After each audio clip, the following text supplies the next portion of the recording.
Boa noite, queridos amigos que nos acompanham pela USE de Sorocaba. Uma grande alegria novamente estarmos juntos para esses momentos de reflexão à luz da doutrina espírita, rogando aos bons espíritos que possam nos auxiliar em mais esta oportunidade, que possamos apreender as lições da doutrina espírita para o nosso progresso espiritual. E assim, apreendendo os ensinamentos, possamos crescer espiritualmente como espíritos imortais que somos, construtores do nosso próprio progresso. Agradecemos à USE de Sorocaba pela oportunidade de estarmos juntos mais uma vez, através dos recursos tecnológicos, enquanto não se faz possível o encontro presencial nos momentos que nós estamos passando de pandemia. Por outro lado, muitas pessoas que não teriam condições de estar presencialmente nos nossos encontros podem ter essa oportunidade. Então, de todo trigo, Deus faz pão, diz o ditado, né? Então, há males que vêm para bem, também diz outro ditado. Então, sempre nós tiramos algum ensino e tiramos o lado positivo. Aliás, tudo tem seu lado positivo, né? E tudo concorre para o bem daqueles que amam o Senhor, né? Como diz Paulo. Então, não devemos lastimar as nossas dores, não devemos praguejar contra as aflições, né? Nós vemos tantas pessoas praguejando, xingando as doenças, xingando os vírus, como este da pandemia do coronavírus que enfrentamos, esquecendo-se que o vírus nada mais é também do que uma criação de Deus necessária nos momentos que passamos, né? Então não há por que praguejar contra alguma situação de que nós somos construtores materialmente ou espiritualmente e somos os necessitados de passar por essas oportunidades. Então, nós queremos, mais uma vez, agradecer a oportunidade, a confiança em nós depositada pela USE de Sorocaba. Hoje nós vamos falar um pouquinho sobre o assunto análise de nossos pensamentos. Acho que a gente precisa refletir um pouquinho sobre isso, né?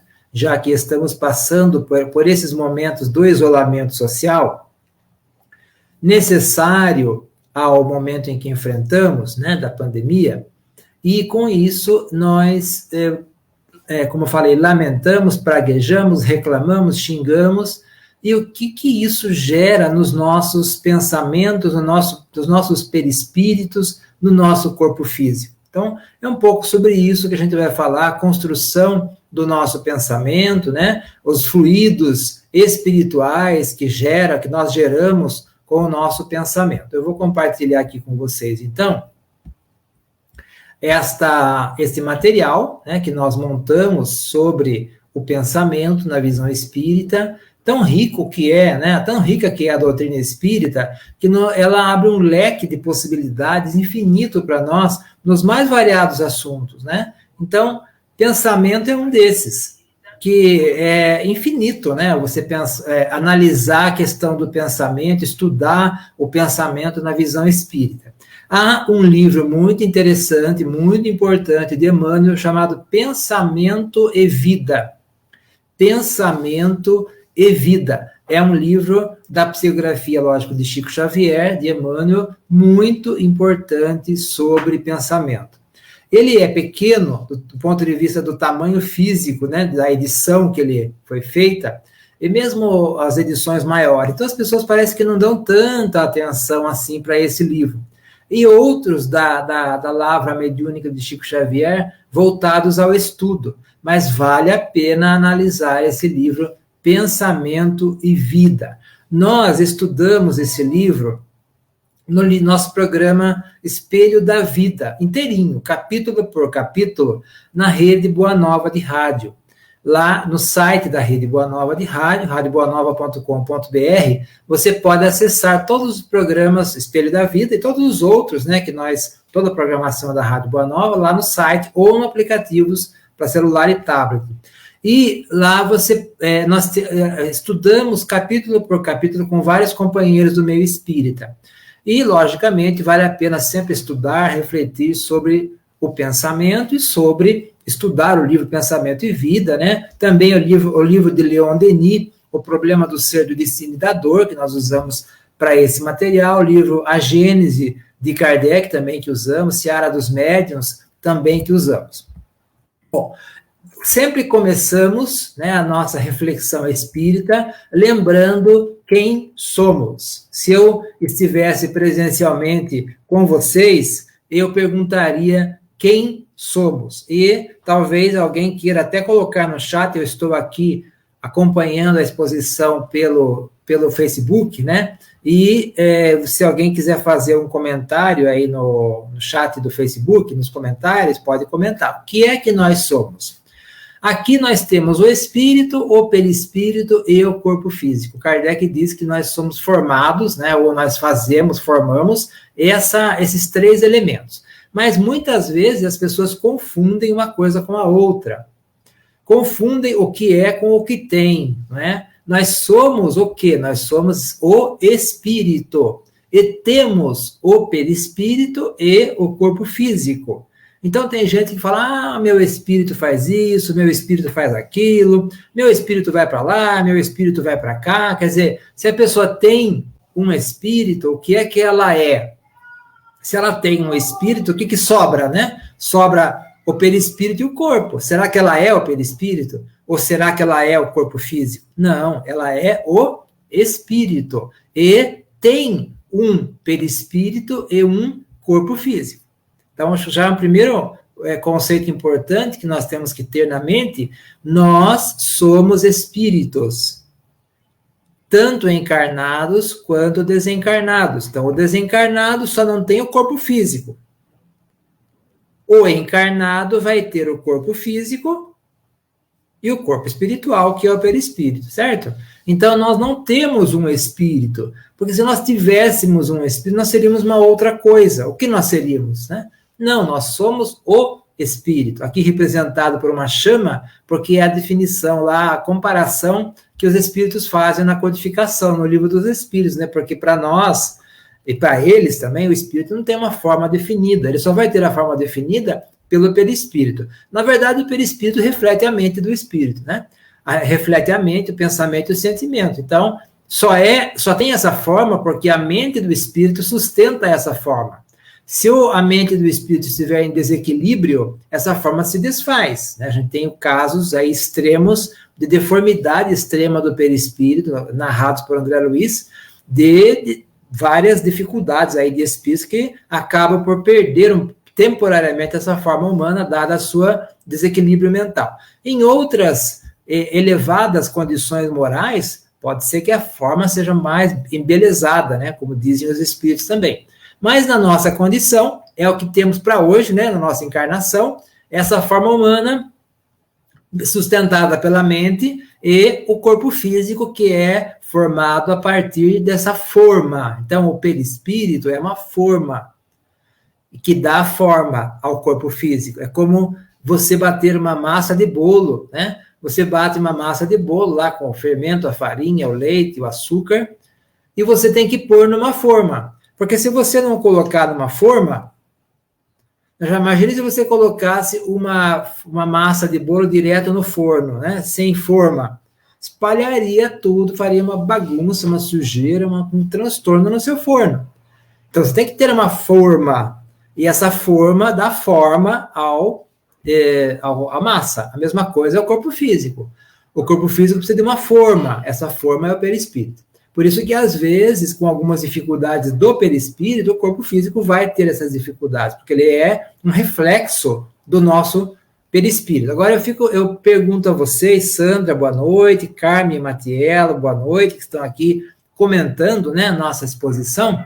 Eu pergunto a vocês, quem é que pensa desses três elementos? Quem é que pensa? Quem é que gera pensamentos? Não se engane, todo espírito pensa. E todo princípio espiritual também gera pensamentos. Os animais também geram pensamento, a gente vai falar aqui sobre isso um pouquinho. Não como o nosso, né, fragmentário, mas também gera. Então, o espírito gera um pensamento. Quem pensa, na verdade, é o espírito. Maria da Graça, Itapetininga, boa noite. Obrigado pela audiência, pela participação. Fiquem à vontade aqui para comentar nos nossos comentários no Facebook. Quem gera o pensamento é o espírito. O espírito é que gera o pensamento e passa, porque quando ele gera o pensamento, esse pensamento é imaterial, porque o espírito é imaterial, certo? Só que ele vai sempre estar revestido por um perispírito. Isso é uma definição que Kardec dá no Livro dos Médiuns. Todo espírito, em qualquer de seus graus, sempre tem um perispírito. Como o perispírito é alguma coisa energética, é alguma coisa semimaterial, formado de fluido cósmico universal, é matéria de alguma forma, né? Seja ele o mais sutil possível ou o mais denso, é matéria. Então, esse pensamento que sai do espírito imaterial, ele vai se tornar material porque vai passar pelo perispírito, que tem um cérebro, né? Então, o cérebro do perispírito vai gerar esse pensamento. E, enquanto encarnado, vai passar pelo cérebro físico. Desencarnado, o espírito continua pensando, porque ele tem um cérebro no perispírito, né? E esse cérebro vai decodificar de alguma maneira o pensamento que vem do espírito. Quando encarnado, vai passar pelo cérebro físico. Então, os cientistas não sabem exatamente o que é o pensamento, né? Eu posso comparar aqui grosseiramente com o nosso corpo físico com um computador. Não sei se vocês sabem, se alguém já viu um computador por dentro, se você quiser abrir o seu computador, aí não sei se você vai conseguir montar ele depois, né? Faz dizer que seus filhos não gostam da ideia, né? Mas, se você quiser abrir um notebook, um computador, o que vai acontecer? Você vai ver lá dentro peças, muitas pecinhas pequenininhas, com fiozinhos que vão para lá e para cá, um disco um pouco maior, né, que é o disco rígido, HD, que vai guardar as informações e tal. Você não vai ver o programa. Você não vai ver o programa no computador. Você vai ver só os equipamentos, as pequenas peças, circuito integrado, placas, né? As placas de circuito impresso, etc. A bateriazinha que tem lá, a fonte de energia, enfim. Mas não vai ver o programa. Nem que você abra as peças internas dele, os circuitos impressos, os circuitos integrados, você não vai ver o programa. Onde está o programa, então? Onde está o programa do computador? Em algum lugar tem que estar. Ele está funcionando enquanto o computador tem energia elétrica, por bateria ou pelo carregador, está funcionando, está rodando. A gente fala que o programa está rodando. O pensamento é mais ou menos isso, ele não é visto. Então, se você abrir o seu cérebro, não faça isso, de forma alguma, né? Não faça isso, mas os cientistas abrem de vez em quando que tem que operar, fazer algum tipo de cirurgia, ou numa necropsia por alguma razão, eles abrem o cérebro das pessoas e não encontram o pensamento lá. Não encontram. Se você abrir um pâncreas, também não faça isso. Não estou dizendo para você fazer, mas os cientistas fazem. Abre um pâncreas, abre um rim, abre uma glândula qualquer, vai ter algum elemento químico ali, né? Algum elemento biológico produzido por essas glândulas. O estômago, né, que tem os seus ácidos e tudo mais. O cérebro não. O cérebro não vai pingar pensamento. Se você torcer o cérebro, não faça isso de forma alguma, já falei, né? Mas não vai pingar pensamento. Se você torcesse um órgão físico, ia pingar alguma coisa. Uma bile, né? Sei lá, algum tipo de suco gástrico, coisa parecida, ia pingar. Porque é produzido, é visível. Pensamento não. Então, o cérebro não produz pensamento. O cérebro não produz o pensamento. Quem produz o pensamento é o espírito. E o pensamento é uma energia. É um campo vibratório. É um campo eletromagnético. Exatamente como é também os campos magnéticos, por exemplo, do seu celular, da TV, quando a TV era usada antena, porque hoje usa um cabo, né?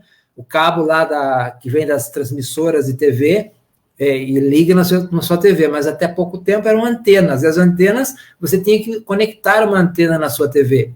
E aí era por campo magnético, como rádio antigamente também, como celular e assim por diante. Então, é um campo, o pensamento não é físico no sentido de você ver. Ele é físico porque é um campo vibratório, mas ele não é visível.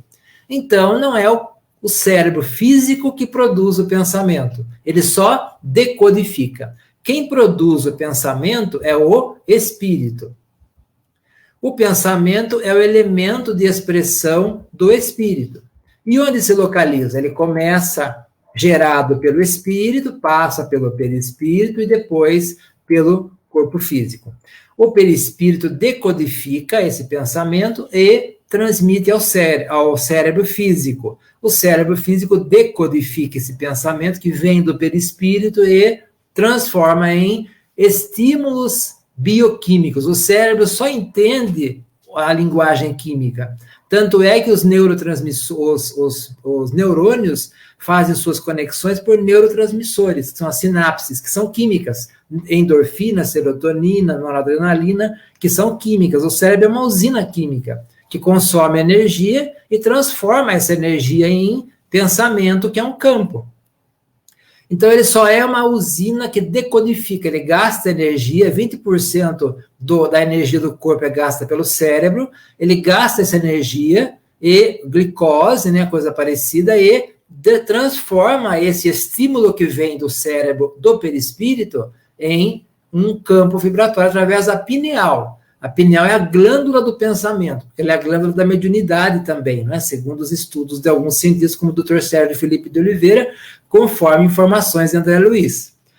Através da pineal, a pineal decodifica esse pensamento que vem do perispírito e transforma em campo. Então, o pensamento é matéria. É matéria a partir do momento que ele passa pelo perispírito, né? E depois pelo corpo físico. Então, podemos considerar o pensamento como matéria. Alberto, boa noite, gratidão aos queridos amigos pelo importante tema abordado. Obrigado, Alberto, pela participação, fiquem à vontade para comentar, se vocês quiserem, né, colaborar aqui, contribuir com a nossa exposição. Muito bem, entenderam até aqui que o cérebro físico não gera o pensamento, ele só decodifica o pensamento que vem do perispírito.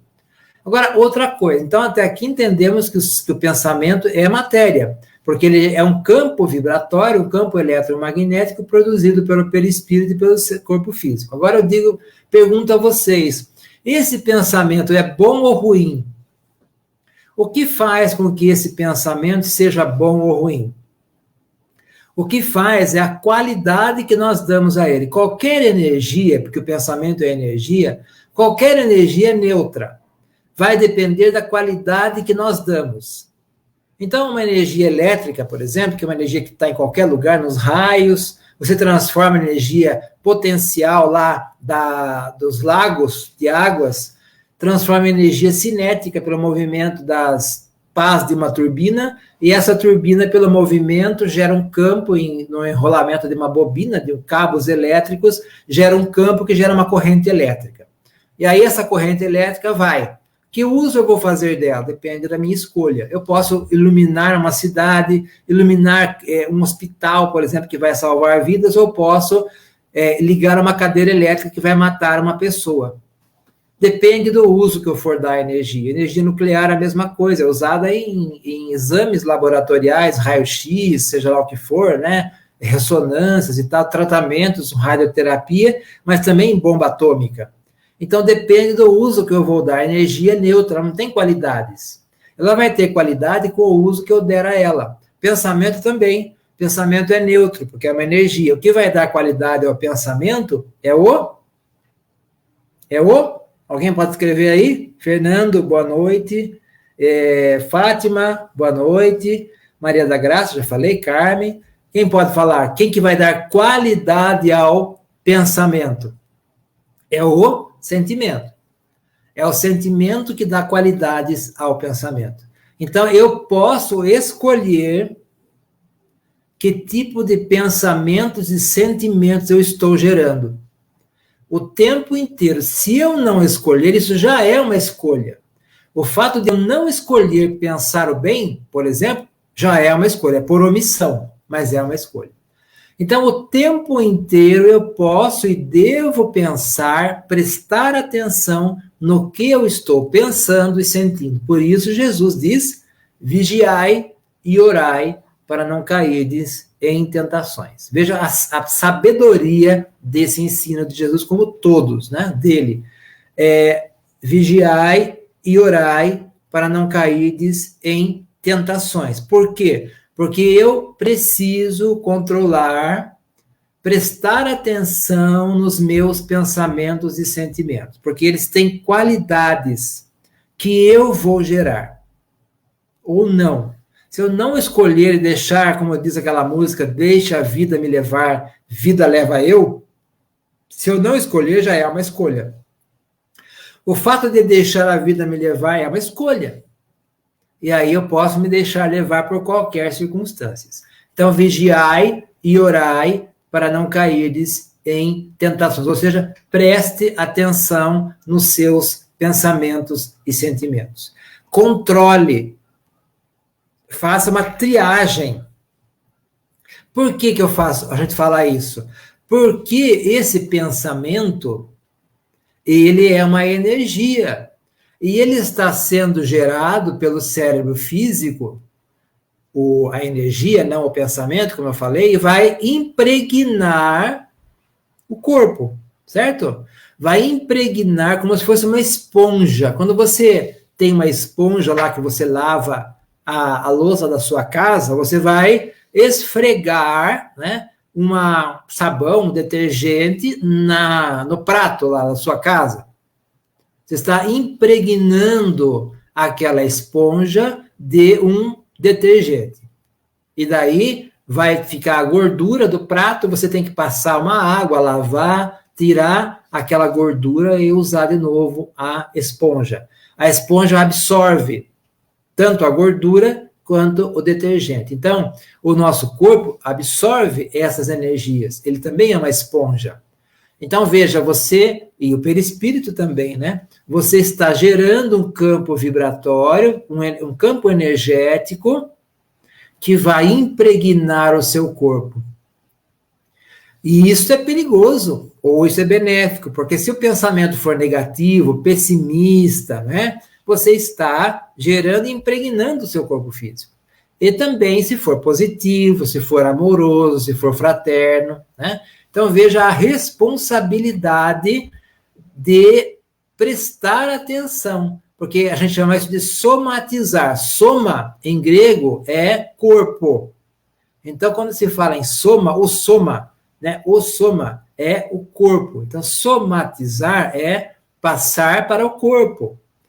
Materializar, de alguma maneira, o pensamento, né? E ele vai absorver pelo corpo e vai influenciar tanto negativamente, como nós estamos mostrando aqui, quanto positivamente. Então, veja, o Dr. Masaru Emoto, que é um médico cientista japonês, famoso, a gente já mostrou muito, você deve saber, conhecer esse estudo, ele pegou a água, congelou a água e submeteu a água a esses agentes, para ver o que acontecia, depois fotografou os cristais dessa água, né? E aí esses agentes são ou a água na nascente, veja que tem uma gravura, uma foto aqui, que parece uma joia, né? Assim, bem simétrica, parece um colar, sei lá, uma joia lapidada, né? Porque são os cristais da água que formaram isso pela pureza da água na nascente. Aqui a água num rio poluído, jamais destrambelhada, mas, vamos dizer assim, deformada, né? E aqui a água ao som da música de Beethoven, e aqui a água ao som de um rock pesado. Heavy metal é pesado, né? Então, é a vibração que transformou as moléculas da água. A vibração da música ou das palavras, aqui a molécula da água exposta a um muito obrigado, a pessoa falava muito obrigado, que é um sentimento de gratidão. Então, veja, esse sentimento foi modulado pelo pensamento que influenciou a molécula da água. Dedução, nosso corpo é formado por 70% de água. então o nosso corpo é vulnerável, assim como a água, aos pensamentos e sentimentos.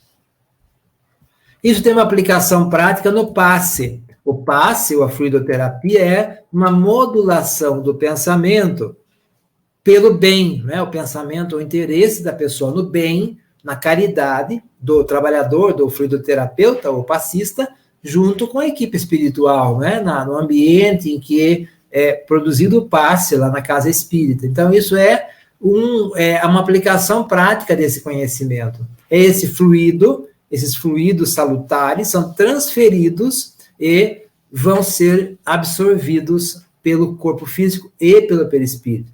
Então, veja que a gente tem relatos de pessoas que se curam espontaneamente nas atividades das palestras e estudos na casa espírita em geral. Se curam. Se curam fisicamente de enfermidades ou espiritualmente, na questão da mediunidade, das questões psíquicas, né, psiquiátricas, ou melhoram-se, né, porque recebem esses fluidos através do passe, tanto lá no trabalho do passe, como na própria palestra ou estudo doutrinário, em que a própria espiritualidade, sem o médium encarnado, a própria espiritualidade faz esse trabalho de transfusão energética através do passe. Então, é uma aplicação prática desse estudo do Dr. Masato Emoro de fotografar a água congelada, né, submetida a essas vibrações. Kardec, na Gênese, diz que o pensamento e a vontade são para o espírito aquilo que a mão é para o homem. Nós usamos as mãos para fazer as coisas, nós usamos as mãos para construir equipamentos, né, para dirigir um carro, para dirigir uma máquina, para construir um prédio, para fazer qualquer coisa, para fazer um bolo na sua casa, um alimento, etc. O espírito usa o pensamento e a vontade. Então, ele vai plasmar no mundo espiritual o fluido cósmico universal pelo pensamento e a vontade. Vontade aqui é um outro conceito espírita, que é diferente da vontade como nós usamos no dia a dia.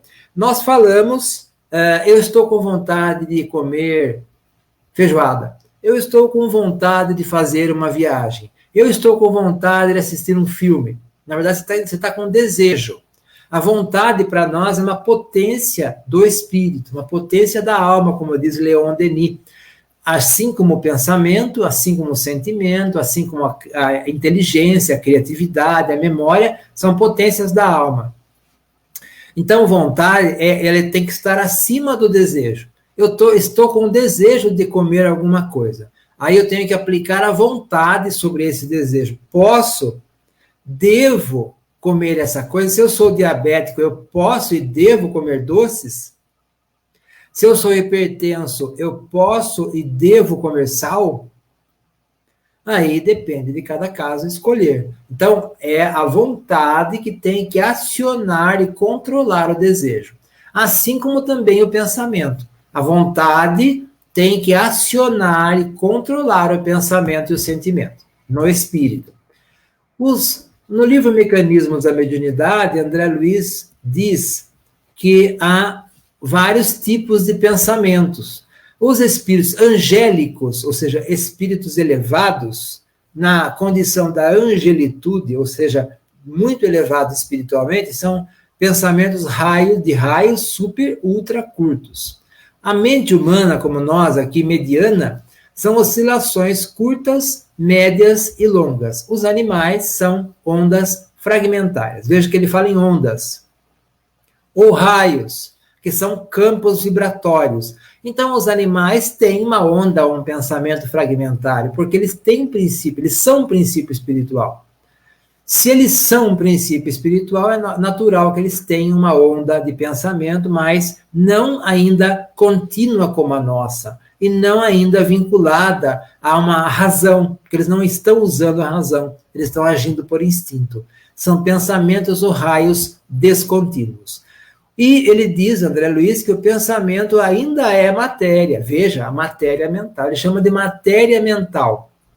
É exatamente o que Kardec fala na Gênese. Pensamento é matéria.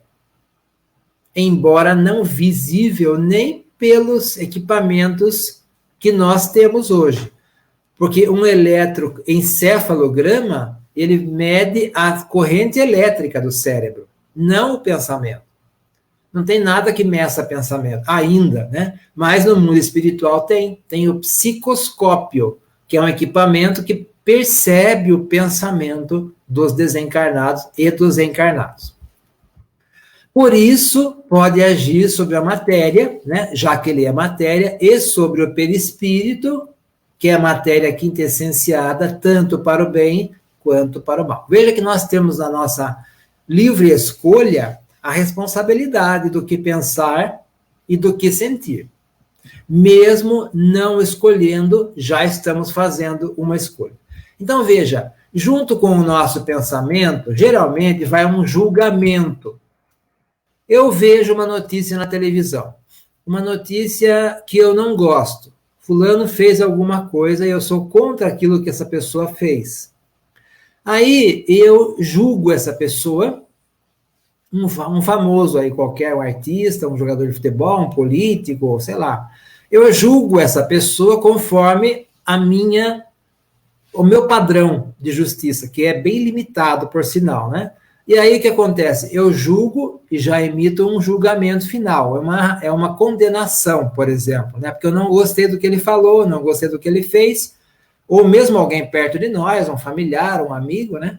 E aí eu emito um julgamento. Nesse julgamento, porque eu não tenho ainda a misericórdia construída, eu não tenho a compaixão construída, né? Eu não tenho a caridade, a benevolência construída, então eu gero um julgamento.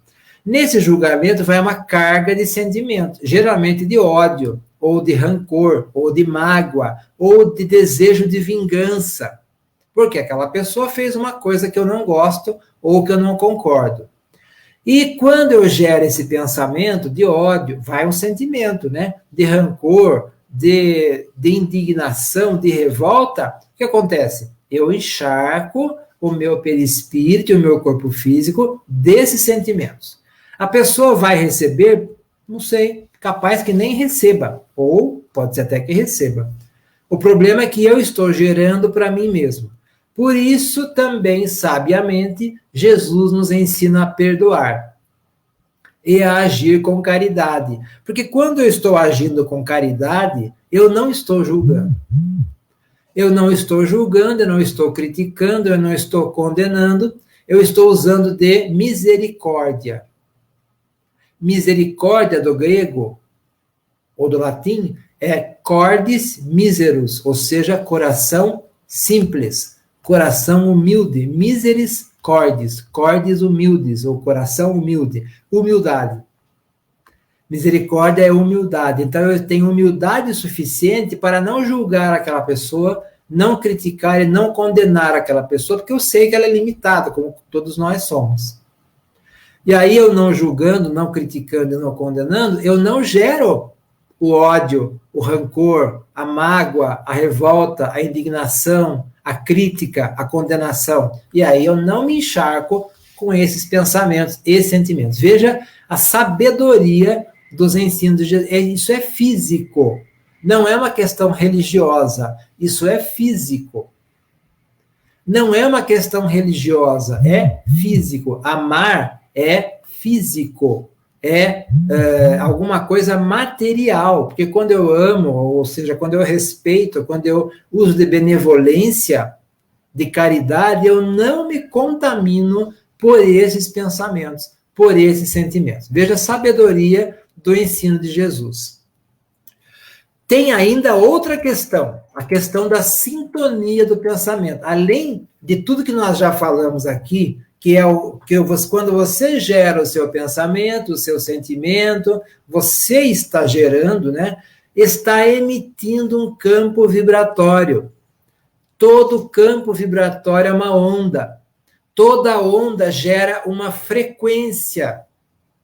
Toda frequência entra em sintonia com outra frequência.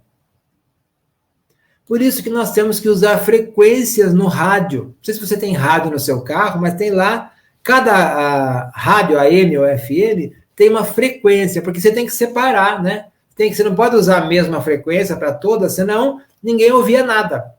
Então, você tem que ter a frequência. Por exemplo, a Rádio Boa Nova é 1080 kHz.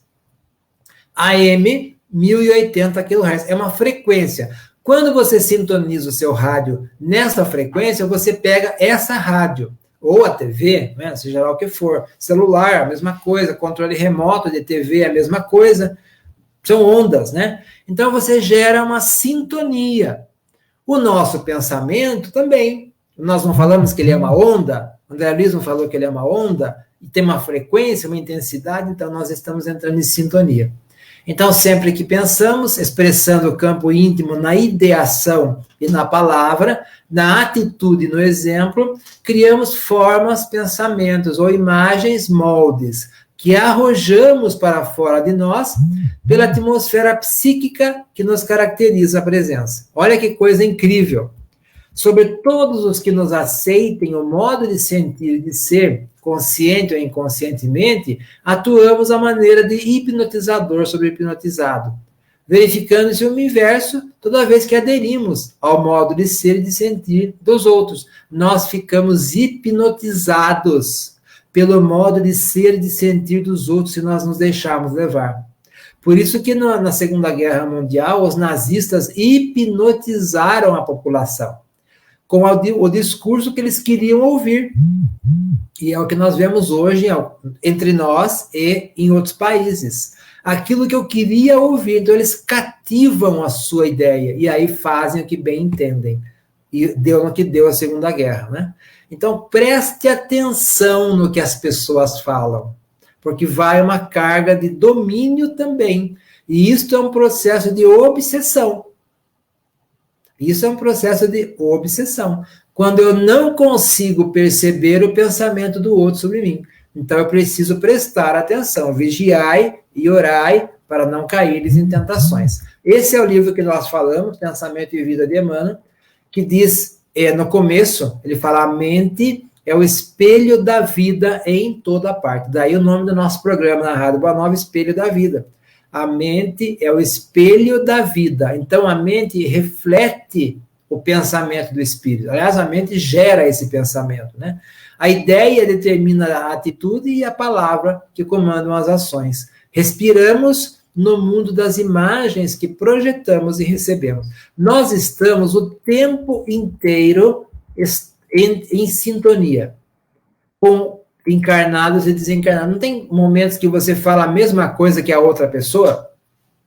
Os dois falaram juntos a mesma coisa porque estão numa mesma sintonia de pensamentos. Ou sentem as mesmas coisas, né? Um bem-estar ou um mal-estar, às vezes, estão em sintonia de pensamentos. E com os desencarnados, a mesma coisa. Porque os desencarnados também pensam, também geram pensamentos. Então, eu estou entrando em sintonia o tempo inteiro. Eu preciso prestar atenção.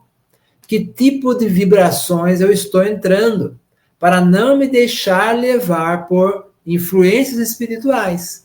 Como diz Emmanuel, eu não posso impedir que os pássaros voem sobre a minha cabeça, mas devo impedir que façam ninho na minha cabeça.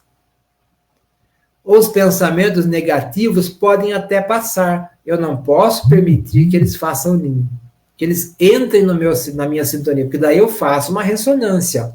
Ressonância é exatamente isso, é quando as ondas se entram em sintonia. E aí eu entro num processo de influência espiritual. Lógico, se for superior, vai ser uma influência espiritual superior. Né? Então, o que eu gostaria de receber bem-estar, receber paz, né? Receber uma influência positiva de bem-estar, de harmonia, eu preciso vibrar na mesma sintonia. Então, é uma questão de sintonia. Eu faço as minhas escolhas o tempo inteiro. Nesse livro, Seara dos Médiuns, Emmanuel compara o pensamento com uma vela. A vela emite fótons, ou força luminosa. O cérebro exterioriza princípios inteligentes, ou energia mental. Na primeira, temos a chama. No segundo, temos a ideia, ou pensamento. No fundo, esses agentes são neutros. A luz tanto pode iluminar o caminho de um santuário ou a trilha de um pântano. A energia mental obedece à vontade. Então, a vontade é que vai determinar o que é que eu vou fazer Que tipo de sintonia, de vibrações eu vou emitir? Então, formas de gerar bons pensamentos. Então, existem geradores de pensamentos. Eu preciso colaborar com o meu pensamento para que ele seja harmonioso. E aí eu vou buscar conhecimento, como expositores, palestras espíritas, como o de Divaldo Franco. Hoje nós temos tantas no YouTube, né, no Facebook, das casas espíritas, dos expositores. Eu vou buscar a boa companhia, a boa convivência, eu vou buscar o diálogo fraterno no telefone antigo esse, né? Mas hoje tem celular, uma coisa mais moderna, né? Eu vou buscar estudos doutrinários, eu vou buscar reflexões positivas. Nesse livro, O Espiritismo Aplicado, muito importante e interessante, esse livro, do Eliseu Rigonati, ele fala do desejo e do controle do desejo, né? O desejo é aquilo que está ligado ao interesse imediato da matéria. Como eu falei, o desejo de fazer uma viagem, o desejo de comer alguma coisa, o desejo de falar alguma coisa para alguém, não é? No fundo de todo pensamento há um desejo. E eu preciso analisar o meu desejo. Antes de realizar o desejo, eu preciso fazer 3 perguntas. Vou prejudicar meu semelhante se eu realizar esse desejo? Vou prejudicar o meu progresso espiritual se eu realizar esse desejo? Esse desejo está de acordo com a lei em não fazer aos outros o que não desejo para mim? Então, veja, responder essas 3 perguntas antes de realizar um desejo. Por exemplo, eu tenho o desejo de falar poucas e boas para o meu vizinho. Porque o meu vizinho me incomoda, meu vizinho faz barulho, meu vizinho tem um cachorro, tem uma maritaca, ele tem um papagaio que faz barulho 24 horas por dia. Então, o meu desejo é de ir lá e falar poucas e boas para o meu vizinho. Vamos, então, perguntar, antes de fazer isso, essas 3 perguntas. Vou prejudicar o meu semelhante? Vou ou não? Vou, porque vou jogar nele pensamentos inferiores, despertar nele o ódio, etc. Vou prejudicar o meu progresso espiritual? Vou, porque eu estou contrário à lei de amor, né? Não fazer aos outros que eu gostaria que me fosse feito. Eu gostaria que me fosse feito isso? Não. Então, eu não deveria fazer esse desejo. Chegar para o meu vizinho e brigar com ele porque ele me incomoda. Ou eu posso conversar harmoniosamente com ele. É diferente, né? Aí é diferente. Então, veja que eu posso o tempo inteiro fazer essas 3 perguntas para não me deixar levar pelo desequilíbrio, pela desarmonia. A melhor maneira de controlarmos nossos pensamentos é controlar nossos desejos. Então, eu preciso transformar pensamentos. Buscar melhorar pensamentos. Para isso, eu preciso conhecer. Daí tem uma classificação que o Eliseu Rigonati faz. Pensamentos do dia a dia, que são pensamentos raciocinados, dia a dia, trabalho, etc. Glorificados são pensamentos elevados, amor, paz, alegria. E pensamentos inferiores, de ódio, rancor, etc. Então, que tipo de pensamentos eu quero gerar? Glorificados, raciocinados ou inferiores, né? Remédios para melhorar pensamentos. O que eu posso fazer para melhorar meus pensamentos? No caso da depressão, no caso do desânimo, no caso de pensamentos repetitivos, obsessivos, né? Então, cultivar o amor a Deus e o devotamento ao próximo, trabalhar no bem, porque o trabalho no bem é uma terapia. Sempre o trabalho no bem é uma terapia. Muitas vezes as pessoas reclamam que vão ter que parar com o trabalho na casa espírita porque estão com problemas. Eu estou com uma dificuldade, estou com um problema, então eu vou ter que me afastar do trabalho na casa espírita. Deveria ser o contrário. Quanto mais dificuldade, mais trabalho na casa espírita. Porque é o que nos sustenta a passar pelas dificuldades. Trabalhar no bem é uma terapia, não é um passatempo. É uma terapia, porque eu estou buscando melhorar meus pensamentos e sentimentos. Então, trabalho no bem, ser otimista, ter boa vontade, cumprir nossos deveres, perdoar as ofensas, semear a fraternidade. São remédios para melhorar pensamentos e analisar os pensamentos, né? Como nós falamos aqui, o vigiai e orai de Jesus. Então, prestar atenção nos seus pensamentos e substituir. Fazer um exercício de substituir os pensamentos. De ódio por amor, de antipatia por simpatia, de sensuais por puros, de cobiça por moderação e assim por diante. Veja que é possível isso, é possível raciocinar, é possível trabalhar essas questões. E esses geradores de bons pensamentos, como nós falamos, boas leituras, lazer junto à natureza, né, que nos ajuda também a harmonizar o pensamento, boas leituras, bons livros, bons estudos, boas fontes de lazer, de diversão, TV, cinema, rádio, assim por diante. Assim, diz Emmanuel, no livro Seara dos Médiuns, receberás variados apelos, nascidos do campo mental, de encarnados e desencarnados, que se afinam contigo, tentando influenciar-te através de inúmeras ondas. Mas se buscas o Cristo, não ignora em que altura lhe brilha a faixa. Então veja, Jesus nos ensinou a buscar elevar o pensamento pela prece. Tanto é que muitas oportunidades ele é relatado nos evangelhos que ele vai ao monte para orar.